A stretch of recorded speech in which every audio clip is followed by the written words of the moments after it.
呢度係松柏新村一間房，佢窗角漏水，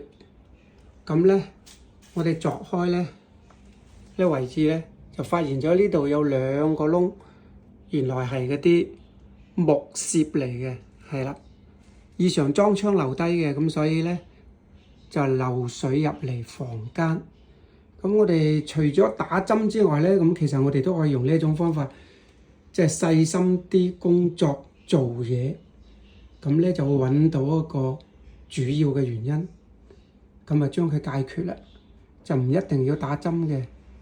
揾到啲漏水位都 OK 嘅，係啊。咁同埋咧就要睇埋個窗嘅外邊啦，外邊咧就佢之前有啲扣比架留低嗰啲螺絲位咧，咁就跟一跟啦，係啦，都係嗰句啦，用心做嘢，咁就可以解決到問題㗎啦。